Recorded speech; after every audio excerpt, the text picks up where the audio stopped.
નમસ્કાર. દાંપત્ય જીવનને સુધારી દે ને એ ખૂબ સુંદર મજાની એક વાત આપની વચ્ચે મારે મૂકવી છે કે વર્ષો સુધી પતિ ને પત્નીનો એક દાંપત્ય જીવન વીત્યું, 2-3 બાળકો થયા અને આખી જિંદગીની અંદર પત્નીએ હા હા હા હા બસ આની અંદર કાઢી નાખી. એટલે સમજી શકાય કે પતિએ હંમેશા મોછ મરડીને આમ જો હુકુમી સાથેનું તે વર્તન એની સાથે કર્યું હશે. પરંતુ હા એક છે કે ઘણા બધા વર્ષો પછી જ્યારે એમના લગ્નની તારીખ નજીક આવવાની હતી એ સમયની અંદર એના પતિએ એક વસ્તુ માર્ક કરી કે પહેલાં જેવી હતી ને એના કરતાં એ અત્યારે બદલાઈ ગઈ છે. હા દેખાય છે પહેલાંનું જેવું છે ને, આ તો કે બદલાયેલા વર્તન હંમેશા કોઈને ખૂંચે છે, પણ બદલાઈ જવાનું કારણ ક્યાં કદી કોઈ પૂછે છે.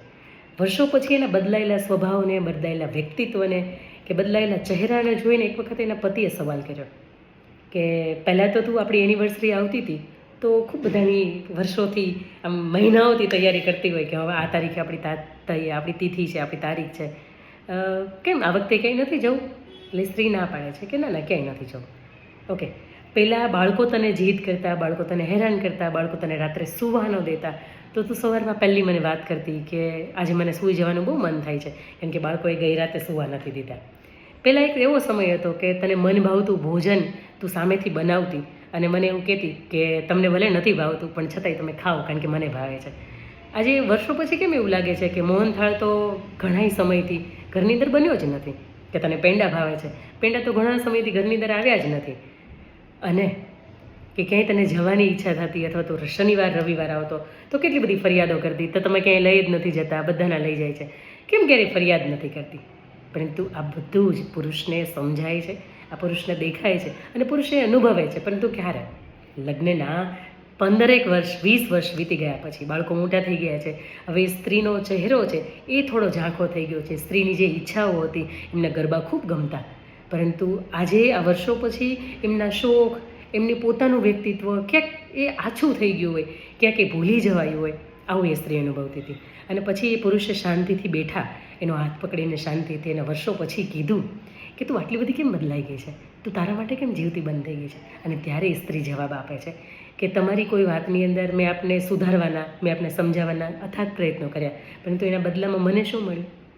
નફરત, ગુસ્સો, ઘરે આવીને અશાંતિ. મેં બાળકોને માટેની હંમેશા તમને ફરિયાદો કરી કે બાળકો ઊંઘવા નથી દેતા, પરંતુ એના બદલામાં મને શું મળ્યું? હવે તું માં બની ગઈ છો, તારે તો સહન કરવું જ પડે.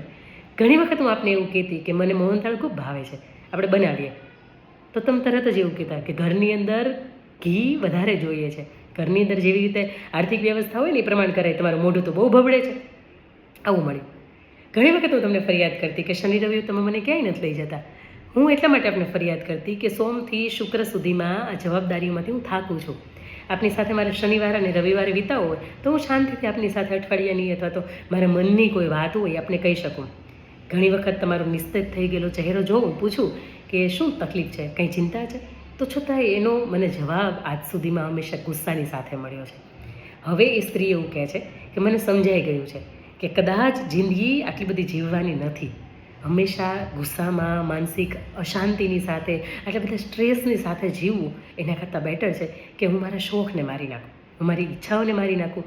મને થનારી તકલીફ છે એને કોઈની સાથે ફરિયાદ સ્વરૂપે નહીં, પરંતુ એને મારી જાતથી હું સ્વીકારી લઉં. અને કદાચ હું બદલાઈ ગઈ છું ને એનું કારણ આ છે. એ સ્ત્રીને બદલાયેલા જોયા પછી, વર્ષો પછી અંદરથી એક અફસોસ થાય કે મારા રહેતા હોવા છતાંય હું આટલો બધો નફટ હતો, હું આટલો બધો દયનીય મારી સ્થિતિ નહોતી, હું ક્યારેય આના વિશે, કરુણા વિશે મેં વિચાર્યું નહોતું. મારા જીવનને સર્વગુણ સંપન્ન કરનારી આ સ્ત્રી ક્યારેક પીડામાં હતી, ક્યારેક ચિંતામાં હતી, ક્યારેક કંઈક તકલીફમાં હતી, એની પોતાની ફરિયાદો હતી. હું ક્યાં આટલો બધો વ્યસ્ત હતો કે મેં ક્યારેય એના જિંદગી ઉપર જોયું જ નહીં. આટલા વર્ષો પછી મને દેખાય છે. પરંતુ જિંદગીમાં આટલા બધા વર્ષો પછી એ પુરુષની પાસે માત્ર એક જ વાત હતી, અફસોસ. જો આપણા જીવનની અંદર પણ એ અફસોસ રહી ગયો હોય ને તો એને આજથી જ સુધારી નાખજો, કારણ કે દાંપત્ય જીવન જીવવાનું હોય, ફરિયાદો ન હોય. અંકિતાની વાત.